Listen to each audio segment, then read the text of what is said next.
Good evening. It's been nearly 72 hours now since anyone has seen Savannah Guthrie's mother, Nancy. Investigators in Tucson, where Nancy lives, have been searching for the 84-year-old since she was first reported missing on Sunday. Investigators believe that she was abducted from her home. They are asking anyone with information who may have been around that neighborhood this weekend to please call them, as they are following up on all leads. Today, host Savannah Guthrie posting on Instagram to please pray. She wrote in her caption, "Thank you for lifting your prayers with ours for our beloved mom, our dearest Nancy."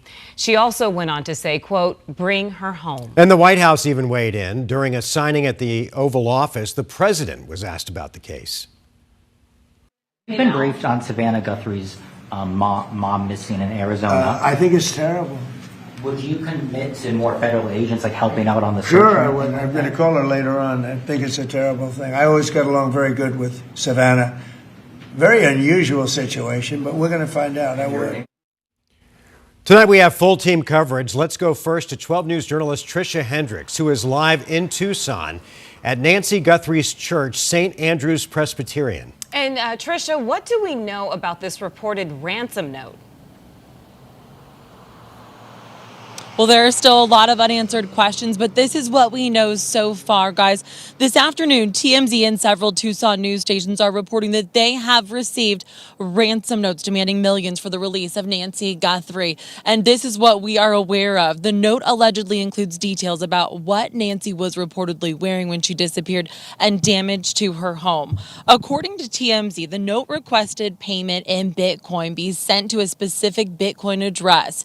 In response to reporting by TMZ, the Pima County Sheriff's Department said, quote, "We are aware of reports circulating about a possible ransom note or notes regarding the investigation into Nancy Guthrie. We are taking all tips and leads very seriously."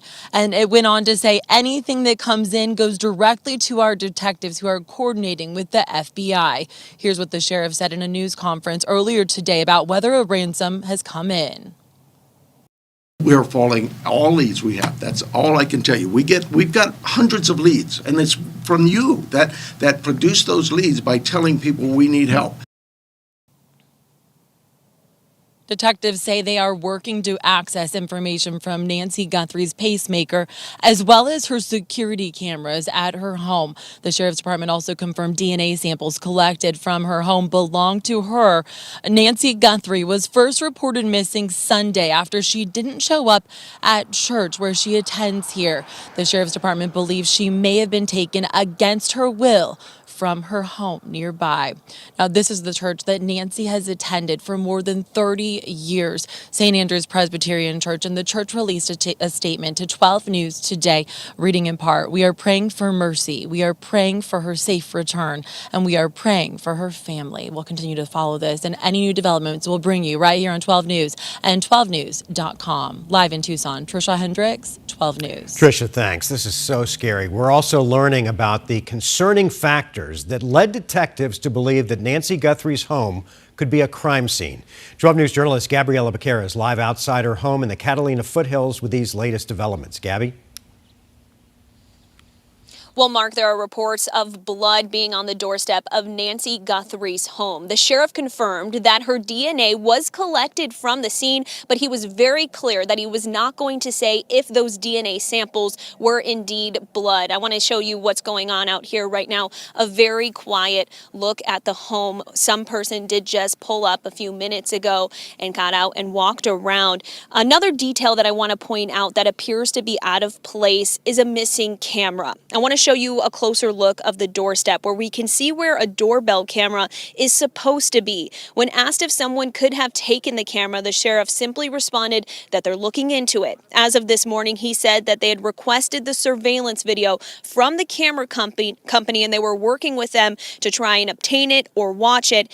And he was hesitant to share any other specific details about what kind of DNA evidence was collected here at the scene. But he did say they collected everything they could that could could include blood, saliva, and fingerprints. Those samples were taken to a lab in Phoenix, and results could take several days to be returned. As of right now, that DNA evidence has not led detectives to any possible people of interest or suspects.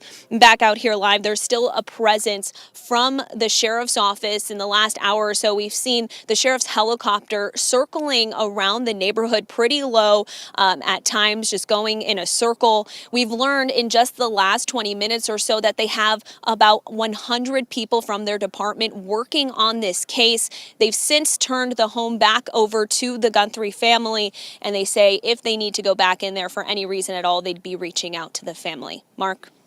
All right, Gabby Becerra live in Tucson. Thanks, Gabby. And you heard the sheriff a little while ago in that clip we played at the beginning of the newscast.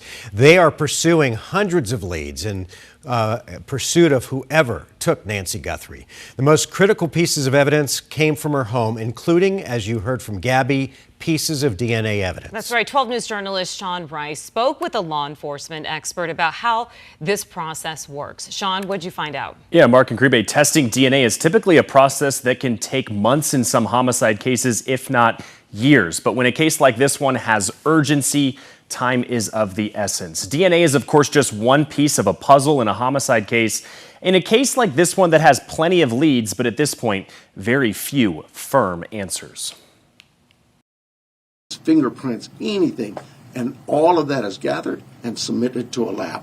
That lab will report back to us what they find. So far, what we found from that lab is nothing that would tell us this is who did this. Pima County Sheriff Chris Nanos revealing a key piece of their investigation is now here in Phoenix. A crime lab is now testing evidence from inside Nancy Guthrie's home for DNA. Basically, what you're trying to isolate is that her DNA, and B, is it a mixture, or are there any foreign DNA in that where it would indicate that the perpetrator may have been injured while he was taking her. Troy Hillman spent over 2 decades with Phoenix police, solving cold case homicides, relying on advances in DNA testing. So they do have the ability to say, hey, this is a case we need solved. This could be a critical element to our investigation.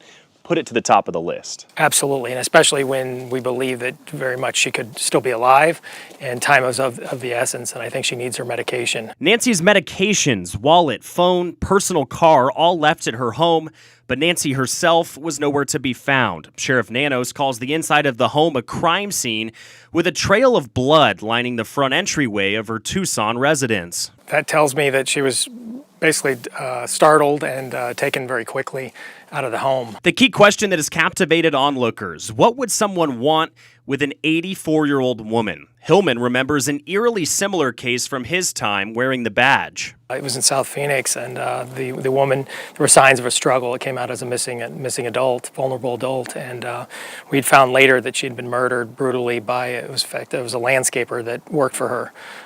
Sometimes it's money. It depends on the motive. When you analyze motive in this case, just based off what's been released this far, have you thought of anything in regards to that? Potential motives? It's hard to say whether it was a random act or a targeted. If it was my opinion, it may have looked a little bit more targeted based on what I know. Sheriff Nanos noticeably more reserved in his words at a press conference Tuesday. Hillman says that may be by design, the balancing act between keeping the public informed and saying too much. You do want to keep the public informed. You want the public's help. You want tips coming in, but you also don't want to give away everything because that information will work its way to sometimes bad circles, and it just takes away from the investigation. And as I mentioned, DNA just one piece of the puzzle here. With advances in technology, some of the best and most incriminating pieces of evidence law enforcement can collect is from cell phones, surveillance cameras, traffic cameras in and out of her neighborhood. The FBI says they are using every tool they have to help the sheriff's office retrieve all of those cameras and process that evidence. I'll send it back to you. All right, Sean, thanks. And this certainly isn't surprising under the circumstances. Savannah Guthrie will not be joining the NBC broadcast team in Italy for the Winter Games, saying that right now she is focused on being with her family. NBC Sports says they'll release information about opening ceremony coverage plans as soon as possible. And of course, we'll continue to work this story, and we'll bring you the very latest the minute that we get any new information. Just be sure to download the 12 Plus app on your TV for any breaking updates in this investigation.